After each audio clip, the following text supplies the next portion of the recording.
Right. So, as we have been discussing about the concept of control sections, we have seen that this is how the object program is going to be generated, and the object program will now contain several uh, records, right? So it will contain header record, define record, refer record. Of course, text record will always be there.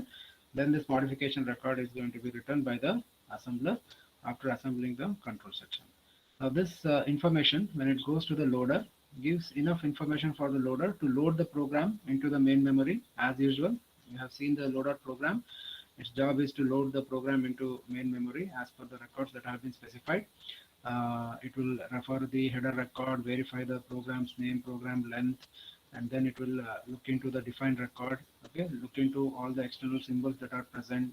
Look into the refer record. Okay, basically also looks into all the references made by this particular control section.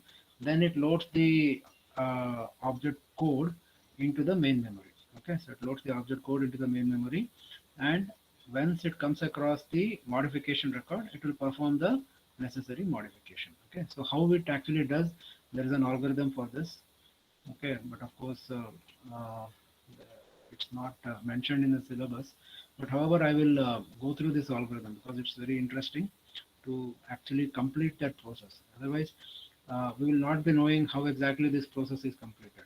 Okay, so someday I will take up this topic of how actually loader performs the linking and the relocation.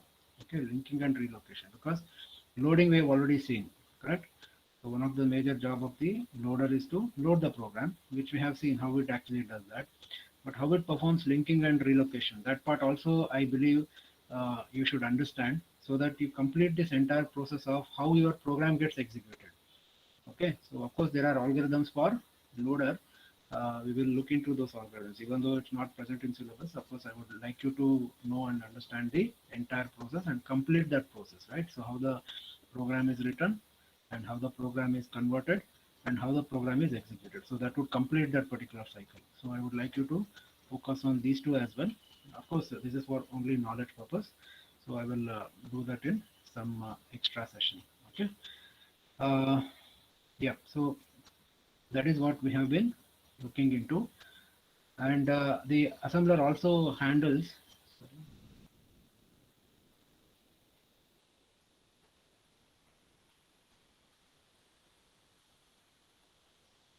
Okay, the assembler also handles the concept of expressions, like as I mentioned earlier. In case of evaluating the expression, only those values which are present or known to the assembler, they will be put as they are. But if the value is not known, then as usual, we will be putting 0 to those values, and then later on generating a modification record for the same. Okay, so this is what we are supposed to do it.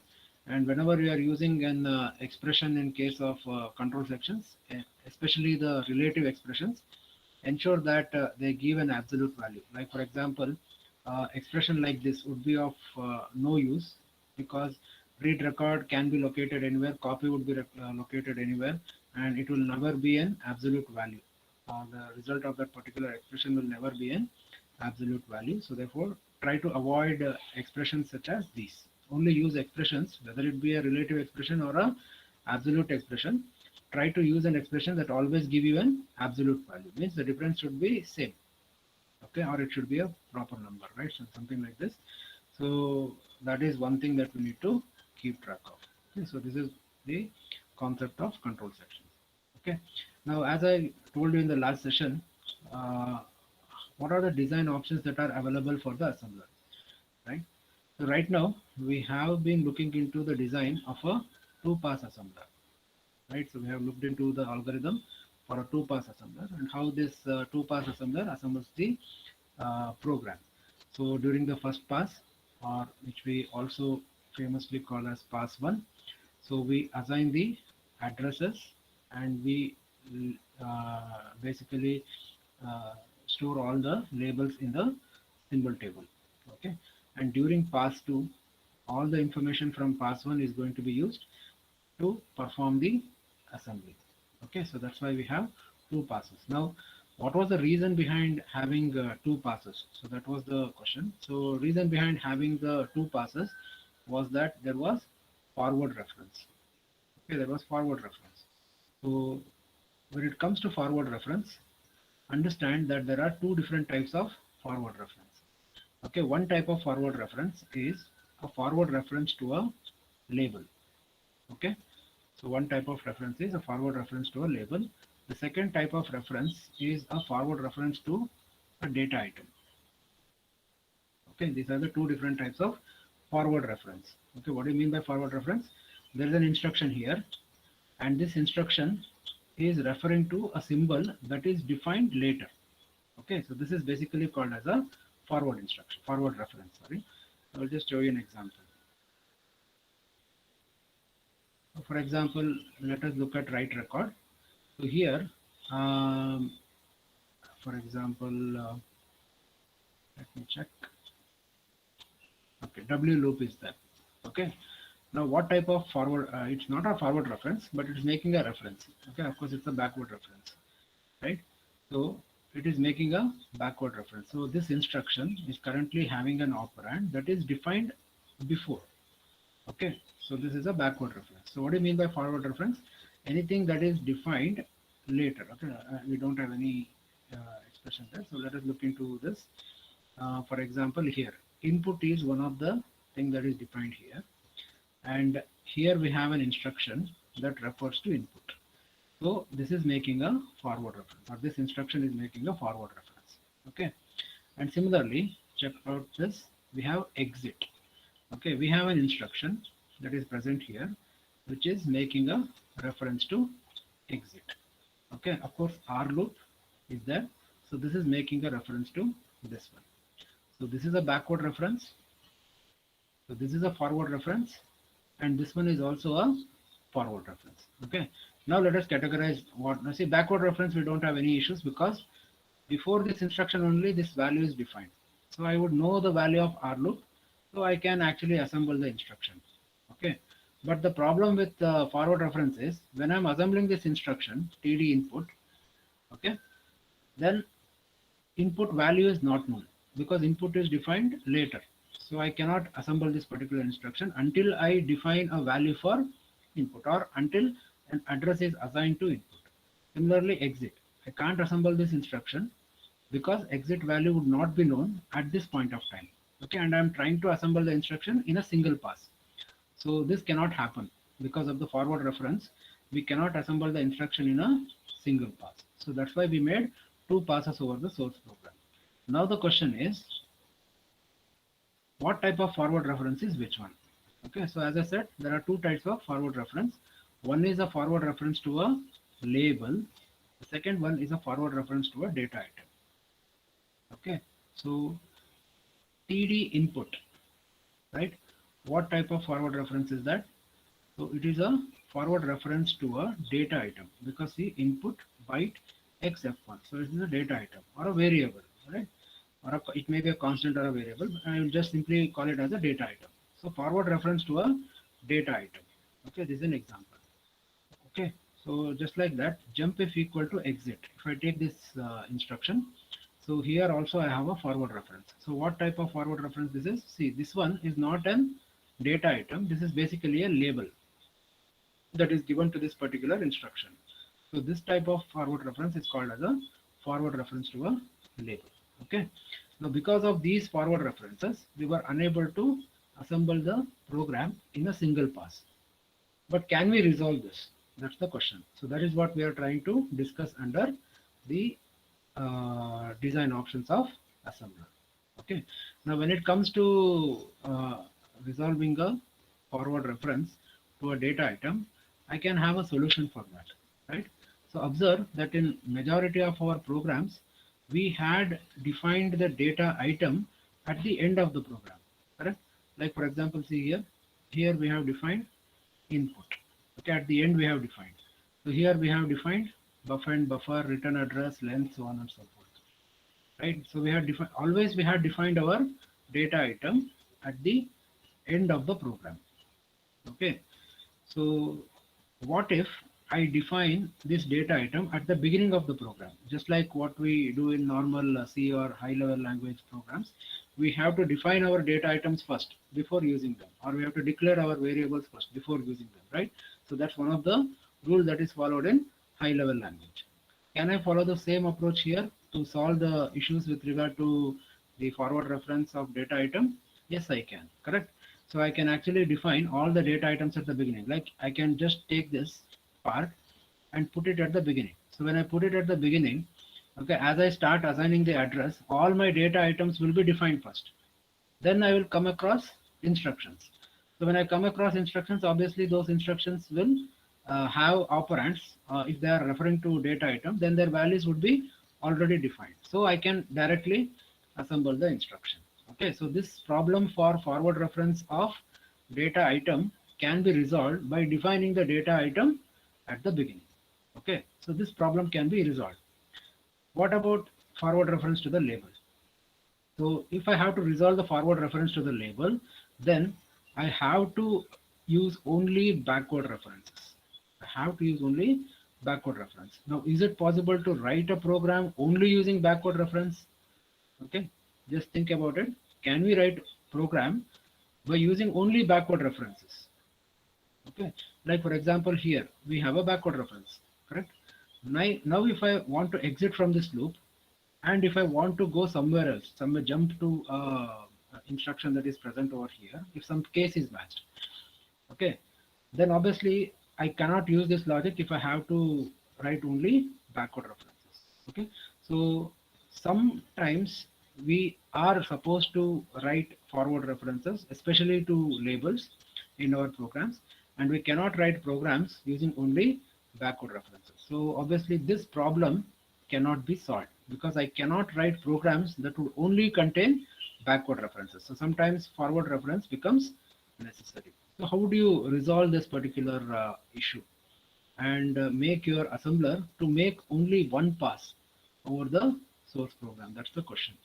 Okay, so there is a solution that has been proposed that would actually help us to design a single pass assembler. Okay, so as you can observe here, the structure and logic of one pass assembler is what is being discussed. The assemblers are used when it is necessary or desirable to avoid over the second pass or the source program. And we will also discuss about, as I said, is it necessary to make multiple pass over the source program? So that is also what is we are supposed to discuss about, which is especially an extension of a two pass assembler. And as I mentioned, the problem is with forward references. And in forward references, as I said, we are either referencing to a data item or we are forward referencing to a label, which is basically what we are supposed to look into. Right. So as I mentioned earlier, we are supposed to avoid the forward reference. We can avoid the forward reference to data item by defining all of the storage statements at the beginning of the program, as I explained. But forward reference to a label can't be avoided. Okay, so we have to come up with some solution in order to resolve the problem with the forward references to a label or forward jumping. Okay, so there is a solution that is proposed which will help us to design a one pass assembler. Okay, so there are two varieties of a one pass assembler. Now this one pass assembler only goes through the source program one time. That's why it is called as a one pass assembler. Or it goes through the source program only once and directly performs the assembly. So there are two varieties of it. So one variety actually produces the object code directly in the memory for immediate execution. Okay, so this type of assemblers are also called as load and go assemblers because they directly load the program. Instead of generating the object program, they directly load the program into the main memory and begin the execution. So in other words, these type of assemblers actually perform the job of the loader as well. Okay, so that's why it's called as a load and go assembler, right? The other type of one pass assembler is the one that actually generates the object code for later execution. Okay, so this is the second variety. First, we shall look into what the load and go assembler actually does. So as the name itself indicates, the load and go assembler generates the object code directly in the memory and begins the execution of that immediately. So no express object program is written explicitly, and no loader is also needed because the assembler itself is doing the job of the loader. And it's actually useful in systems where frequent program development and testing is required. Okay, if you look at these points and if you remember an interpreter, you will find some similarities. Okay, so if you have heard about interpreter, this is what actually an interpreter does. If you are studying Python or if you have already studied Python, Python is an interpreted language. Interpreted language means what? Line by line execution, right? So this is also something that the load and go assembler does. Okay, or it's almost a similar concept. So every time you want to run a program using this type of assembler, your program has to be reassembled. Okay, so reassembled every time you are supposed to run it. So obviously it will have some effect on the efficiency of the system or efficiency of the software, because every time it has to reassemble and it has to load the program into memory and execute. Okay, so this is one of the drawback of using the load and go assembler. Now how exactly this load and go assembler assembles the instruction, let us see. But of course we are supposed to make some modifications in our program. So as you can observe, we have made that and highlighted here in the red box. So as soon as we start the program, we define all the data items. So this would actually resolve all the forward references to data items or variables. Okay, so we have defined all the data items, as you can observe here. Right. So once we have defined all the data items, then the program would actually go. Right. Now you can observe that some of the instructions are actually changed. As you can observe, no plus is used here. Why? Because immediately after 2036, earlier we had a 1000 byte difference, correct? But now it's actually changed, right? So therefore, some of the instructions have been changed. Of course, some instructions might require plus because the displacement is too large from 100F to 200F. But however, we believe most of the time a 3 byte instruction format would be okay. Right, so this is one of the changes that we have made. So forward reference to data item has been resolved. Okay, but what about forward reference to label? Of course, they have not been resolved. So how exactly these things are going to be assembled? Okay, so that's what the description here is. So in case of load and go assembler, when a forward reference is encountered, first we will omit the operand address. Okay, so just like as we did in control section, we will simply neglect the operand address if there is a forward reference to a label, right? So but what we'll do is we will make the entry in a symbol table and indicate that this particular symbol is undefined. So this is what the assembler does. So it will simply neglect the uh, that the symbol is not present, simply neglect the operand address, but however it will mark that information in the symbol table that it is an undefined symbol. So along with that, it will also add the address of the operand, okay, into a list, okay, into a list of forward reference that is associated with that particular symbol. Okay, so and then it will move on to the next instruction. So when the definition of that particular symbol is encountered, so the assembler is going to scan the symbol table, find out the list that is associated with it, and it will insert the address wherever that list actually specifies. So of course at the end of the program, if some symbol is still undefined in the symbol table, then it will indicate that these are the list of symbols that have been undefined. Okay, so this is how the one pass assembler is going to handle the instruction. Okay, like for example, you can observe here what the values of symbol table are. Okay, I'll just go to the program back.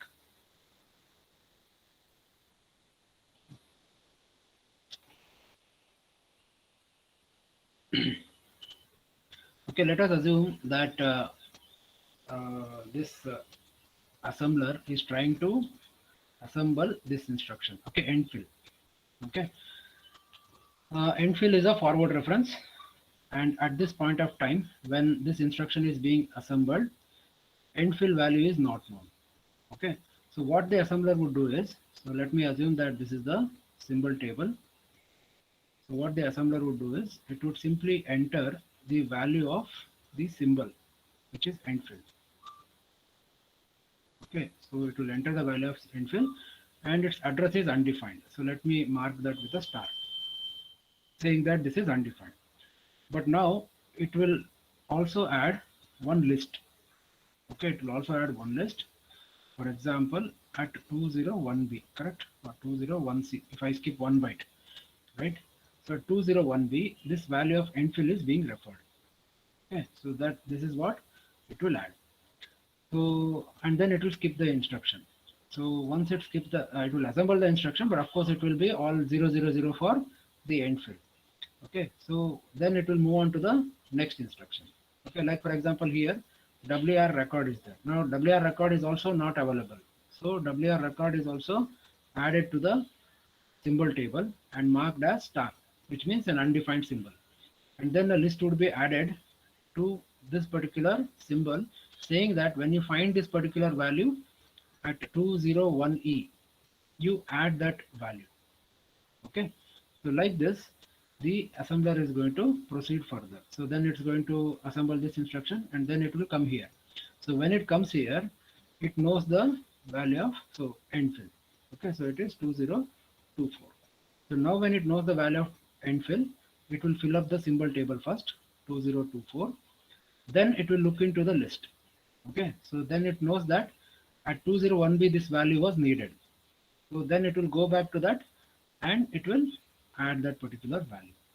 Okay, so once again, for example, at the later part of the program, if it comes across write record, it will fill up the value of write record.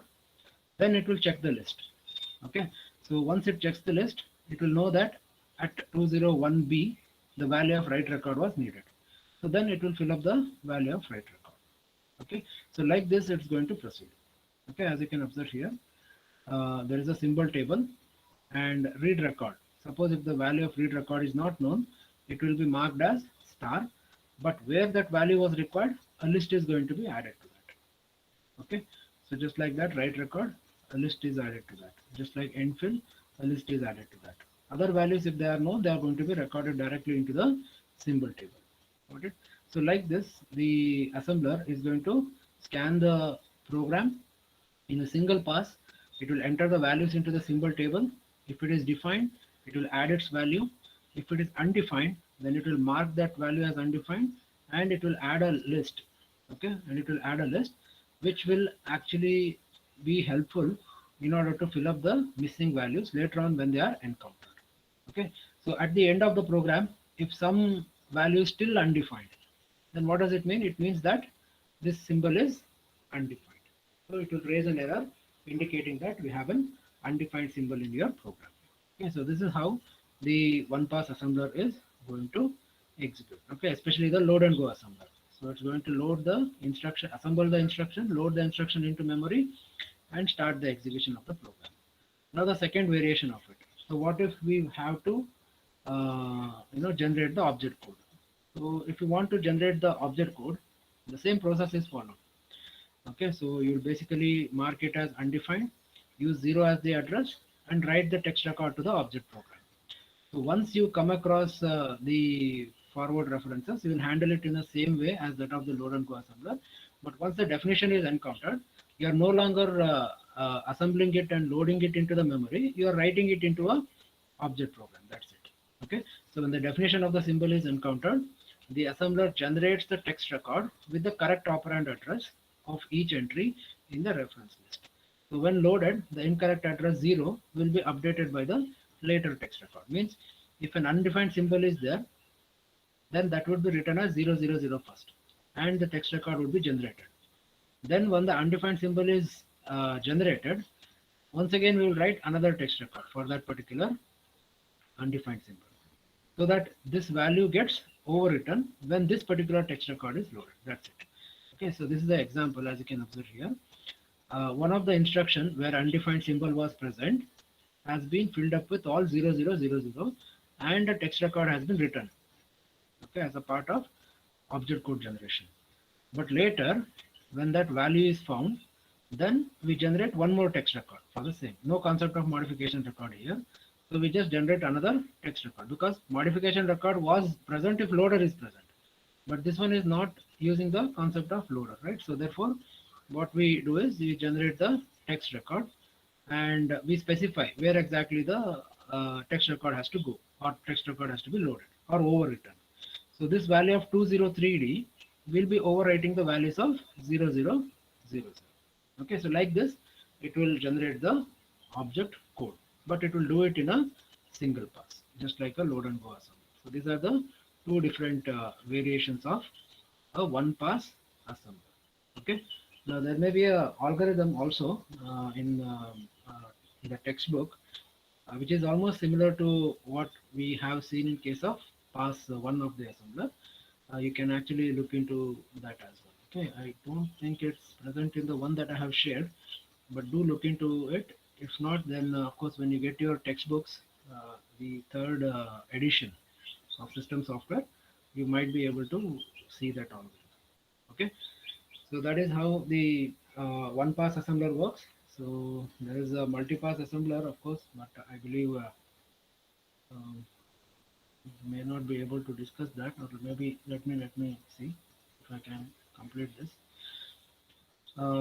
As the name itself indicates, multi-pass assembler goes through the source from program more than two times. Okay, more than two times. Now, what is the kind of scenario where I have to go through the program more than two times, right? So this is the kind of scenario where we are supposed to go through the program more than two times. Like for example, let me consider that I have a statement where I am using the equate assembler directive. Now remember, equate assembler directive is used as a convenience to the programmer to define symbol values, right? So let us consider this particular scenario. Alpha is equated to beta, beta is equated to delta, and delta is defined as reserved word 1. Okay. Now, as per the rules that we are supposed to make use of to use equate assembler directive, okay, let us assume that this is actually wrong. Why? Because this should have been defined earlier. For example, if I simply consider these two statements, you remember that any data item that you are equating to, that has to be defined before, correct? As per that rule, it is wrong. But is it possible to still assemble this particular program? So that is what we are trying to discuss. And is there a solution to this particular problem? That's what we are trying to discuss. Okay.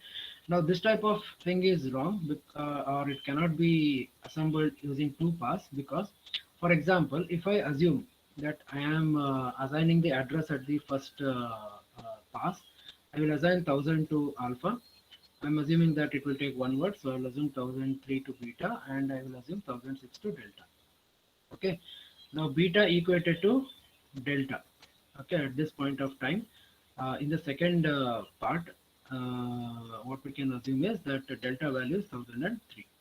But what is the value of alpha? Until I get the value of beta, I will not be able to assign the value for alpha. Until I get the value of delta, I will not be able to get the value of beta. When will I get the value of delta? I will get the value of delta during pass 1. So once I get the value of delta during pass 1, then maybe during pass 2, I can assign the value of delta to beta. Okay, but I cannot assign the value of beta to alpha during the second pass because I would not be knowing this particular value, right? So this makes us to go more than two pass over the source program, right? So obviously you cannot forbid the forward references, but if there are forward references like that, or like the one that we have specified here in the example, then obviously this is not going to be assembled using a two pass assembler.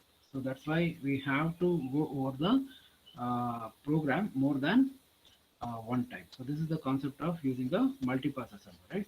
Now, how does this multi-pass assembler work? It almost works in a similar way the one-pass assembler actually works. So whenever you come across a symbol that is undefined, you will mark them as star, okay, associated with that particular symbol. And along with that, you will also put additional information so that whenever you come across those things, you are going to resolve them immediately, right? So let us look into that with an example. Let us assume that we are trying to assemble this particular part of the program where we have defined half size, max length, previous BT, buffer and buffend. Okay, just look into this. Half size is equated to max length divided by 2. Now there is an expression that is supposed to be evaluated and assembled. Okay, now as usual here, max length is equated to buffend minus buffer, and previous BT is equated to buffer minus 1, and buffer and buffend have been defined at 4 and 5. So until and unless I know the value of buffer and buffend, I will not be able to evaluate this expression. Until I evaluate this expression, I will not be able to assign values for either previous BT or max length. Until I assign value for max length, I will not be able to assign the value for half size, because this expression would not be evaluated without the value of max length. See, there is dependencies here. So when we have these type of dependencies within one pass or a second pass, it will not be possible for us to assemble the instruction. So we are supposed to go through multiple passes, and how during each pass things are going to be resolved. That is what has been reflected here. So as I mentioned earlier, when we are trying to assemble this instruction, this value is not known. Okay, so what the assembler does is, just like before, it will enter the value into the symbol table. Okay, like for example, half size has been entered here. Along with that, it will also enter how this particular value is defined. Okay, like for example here, the value is defined using a expression. So it will enter that particular expression into the symbol table, so that whenever it comes across the value of max length, it can immediately evaluate that and enter the value here. Okay, now how many values it is dependent on, that information is also recorded. Like for example here, the only relative term that has not been defined is max length. So ampersand 1 indicates the number of dependencies to resolve this particular symbol, okay, or to evaluate this particular symbol, right? So it will enter this information and it will move ahead. Okay, now we come across max length. Okay, but before that, this will also enter, okay, the undefined symbol that is required to define half size into the symbol table and mark it as star, saying that max length is undefined. Okay, so next moving on, max length is undefined, and along with that it will also add a list saying that whenever you come across max length, you also update the value at half size. Okay, this is nothing but the dependent list, right? So this is what it will do. Now it will move on to the second statement. Second statement is max length, right? So what happens when we come across max length? So when we come across max length, once again, max length is value is not known, because it is also defined by an expression, which is buffend minus buffer. Okay, so it will enter, max length was already entered. So now it is defined using buffend minus buffer. So instead of star, we are putting the expression. Now how many values this is dependent on? This is dependent on two unknown values. So I will mark it as ampersand 2. Along with that, I will also add buffer and buffend to my symbol table and mark it as star. And then I will say that if you come across this value, then you update it in max length and in sorry, it is only in max length, right? So update it in max length, right? So that information I will add, right? So, and then we will move on to the next one. So what would happen when you come across this one? Previous BT would be added. It will look something like this. Previous BT would be added. How many values it is dependent on? One value. So it is dependent on buffer minus 1, right? So this would be added. Okay, now buffer is the value that is unknown. So what we are supposed to do is, we are supposed to add buffer, mark it as star, and then we are supposed to add a list to it, saying that when you come across buffer, you update the values of previous BT. Okay, but buffer was previously added during max length, right? So buffer was previously added during max length. So as you can observe here, previous BT has been added, ampersand 1, expression has been written. So but buffer value needs to be updated. So as you can observe here, for the buffer, the list has been updated from the previous case. So not only in max length, you are supposed to also update the value in previous BT. Okay. Now sooner or later, you will come across the value of buffer, right? Fourth line when it is being processed. So its value is 1034. So as soon as I come across 1034, wherever buffer was there, where is the buffer reference? As you can observe, if you check it out, it is in max length and in previous BT. Okay, so we can simply update the value. Previous BT can be evaluated immediately, but max length needs one more variable, so we will evaluate it later. So once the fifth statement is encountered, we have all the values. So once all those values are available, immediately they can be resolved. Okay, so like this, the multi-pass assembler would resolve multiple references that are present in your program, even though those can pose certain issues. Okay, so this is the design option that is available. So we have looked into two design options. One is when we are going through the program only one time, which is a single pass assembler, and when we are going through the source program multiple times, which is a multi-pass assembler. So apart from the two pass assembler, we have these two design options. Okay, so this is about the design option of assembler. If you do have any doubts, then you can post them in your message box. Meanwhile, I will take the attendance for you.